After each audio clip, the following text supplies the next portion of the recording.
CM Hemant के निर्देश पर बिजली संकट में मिली निजात। जेबीवीएनएल ने खरीदी 400 मेगावाट अतिरिक्त बिजली। झारखंड में राजधानी रांची सहित सभी जिलों में बिजली की आंख मिचौली से राहत मिलने की उम्मीद है। मुख्यमंत्री हेमंत सोरेन के निर्देश का असर दिखने लगा है। झारखंड बिजली वितरण निगम की रिपोर्ट के मुताबिक राज्य में लगातार दूसरे दिन गुरुवार को भी फुल लोड बिजली की आपूर्ति की गई। राहत की बात यह है कि जेबीवीएनएल ने इंडियन एनर्जी एक्सचेंज से अगले 10 दिनों में प्रतिदिन 10 मेगावाट अतिरिक्त बिजली की अग्रिम खरीद सुनिश्चित कर ली है। मांग और आपूर्ति में लगभग उतने का ही अंतर बना हुआ है। जेबीवीएनएल के इस प्रबंध से लोड शेडिंग शून्य हो गया है। दूसरी ओर स्थानीय स्तर पर ब्रेक डाउन को दुरुस्त कर जल्द आपूर्ति बहाल करने के प्रयास में जेबीवीएनएल की टीम को मुस्तैद कर दिया गया है।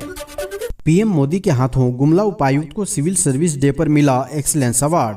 दिल्ली के विज्ञान भवन में शुक्रवार को उपायुक्त सुशांत गौरव को सिविल सर्विस डे 2023 के मौके पर प्रधानमंत्री नरेंद्र मोदी ने प्रधानमंत्री अवार्ड प्रदान किया। कार्यक्रम के दौरान विज्ञान भवन सभागार में देश के कई वरिष्ठ प्रशासनिक अधिकारी तथा कई राज्यों के आमंत्रित पदाधिकारी मौजूद थे। ऐसे महत्वपूर्ण मंच से गुमला जिले में हुए कार्यों की सार्वजनिक रूप से प्रशंसा होना निश्चित रूप से जिले की पूरी टीम तथा जिले के निवासियों के लिए गर्व की बात है। पिछले सप्ताह केंद्र कार्मिक मंत्रालय की ओर से सार्वजनिक रूप से घोषणा की गई थी कि गुमला जिले को पीएम अवार्ड के लिए चुना गया है। उसी दिन से हर्ष का माहौल था।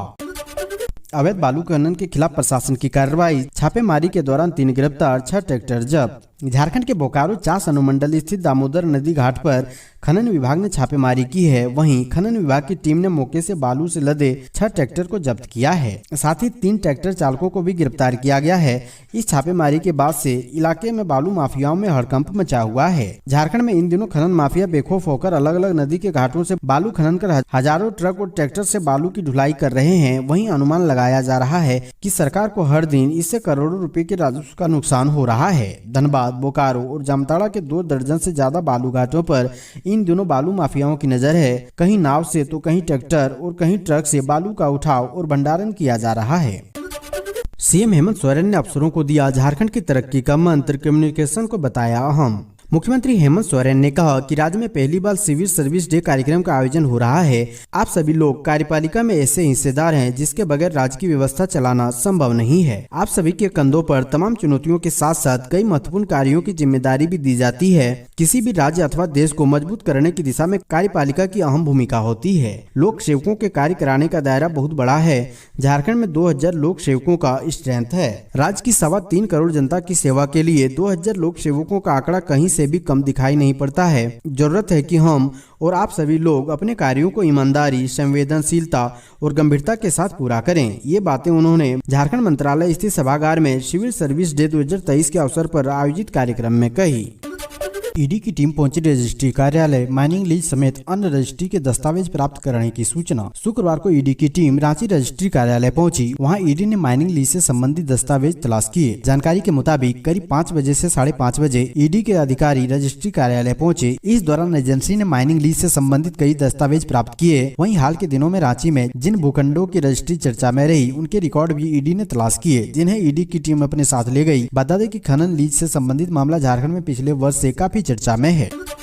एनडीआरएफ की टीम ने 8 घंटे रेस्क्यू कर निकाला बच्चे का शव। बंद खदान में नहाने के दौरान हुआ था हादसा। हजारीबाग जिले के पदमा ओपी क्षेत्र के चमेली झरना व बंद पड़ी खदान के गहरे पानी में डूबे किशोर को 27 घंटे बाद एनडीआरएफ की टीम ने बाहर निकाला। पहले दिन गुरुवार को चौपारण के गोताखोरों ने करीब 5 घंटे प्रयास किया पर शव बरामद नहीं हो पाया था। दूसरे दिन सुबह 6 बजे से रांची से आई एनडीआरएफ की टीम ने 8 घंटे रेस्क्यू कर शव को बाहर निकाला। रेस्क्यू के दौरान घटना स्थल पर सुबह से ही Barhi SDM Poonam Kujur, CO Mojahid Ansari, OP प्रभारी शिवदयाल सिंह, जिला परिषद अध्यक्ष उमेश मेहता, जिला परिषद सदस्य बसंत नारायण मेहता सहित सैकड़ों ग्रामीण उपस्थित थे।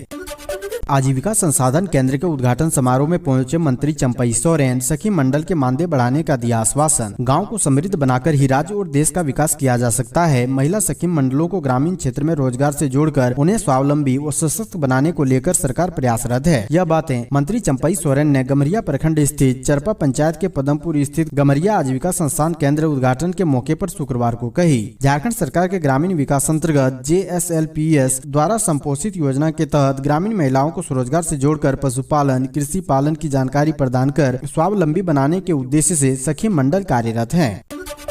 सड़क निर्माण में लगे वाहन पर आगजनी मामले में पुलिस ने किया एक को गिरफ्तार, डर फैलाने के लिए दिया था घटना को अंजाम। विष्णुपुर थाना क्षेत्र के ग्राम टेमरकर्चा में बीते 10 अप्रैल को उग्रवादियों द्वारा विकासकारी सड़क निर्माण में लगे वाहन पर आगजनी की घटना में शामिल एक आरोपी को पुलिस ने गिरफ्तार कर शुक्रवार को जेल भेज दिया है। इस संबंध में प्रेस कॉन्फ्रेंस कर अभियान एसपी मनीष कुमार, इंस्पेक्टर मनोज कुमार, थानेदार अमित कुमार चौधरी व गुदन सिंह ने जानकारी दी। इस संबंध में अभियान एसपी ने बताया कि बीते 10 अप्रैल को सत्य कंस्ट्रक्शन कंपनी के द्वारा जमटी से टेमकर्चा सड़क बनाने का काम किया जा रहा था, जिसमें काम कर रहे एक वाहन को आग लगा दिया गया था। PLFI का पर्चा फेंक कर काम को रोक देने की बात कही गई थी।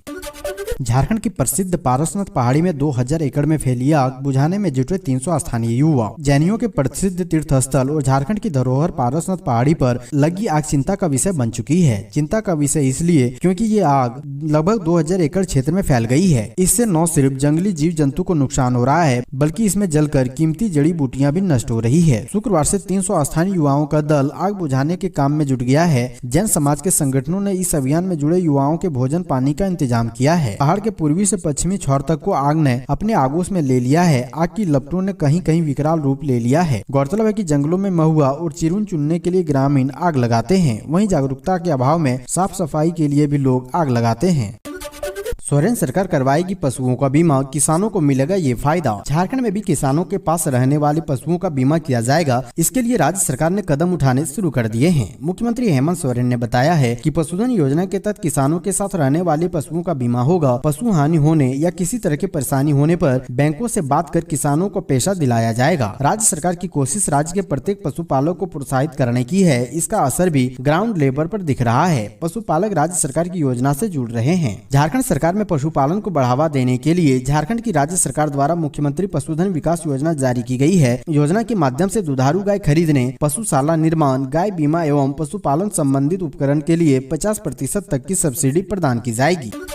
मुख्यमंत्री हेमंत सोरेन ने कहा, राज्य को बेहतर दिशा में लोक सेवकों की भूमिका अहम। मुख्यमंत्री हेमंत सोरेन ने कहा कि राज्य को बेहतर दिशा देने में लोक सेवकों की भूमिका अहम है। राज्य में पहली बार सिविल सर्विसेज डे का कार्यक्रम आयोजन हो रहा है। आप सभी के कंधों पर तमाम चुनौतियों के साथ साथ कई महत्वपूर्ण कार्यों की जिम्मेदारियां भी दी जाती है। मुख्यमंत्री शुक्रवार को झारखंड मंत्रालय स्थित सभागार में सिविल सर्विसेज डे 2023 के अवसर पर आयोजित कार्यक्रम में बतौर मुख्य अतिथि संबोधित कर रहे थे। मुख्यमंत्री ने सभी लोक सेवकों को शुभकामनाएं देते हुए कहा कि आप सभी लोग कार्यपालिका में ऐसे हिस्सेदार हैं जिसके बगैर राज्य की व्यवस्था चलना संभव नहीं है। राज्य के लोगों की मदद एवं उनके सर्वांगीण विकास के लिए जो व्यवस्थाएं बनाई गई है, उनका संरक्षण तथा राज्य की बेहतर के लिए कार्य योजना बनाने की जिम्मेदारी आप सभी पर है।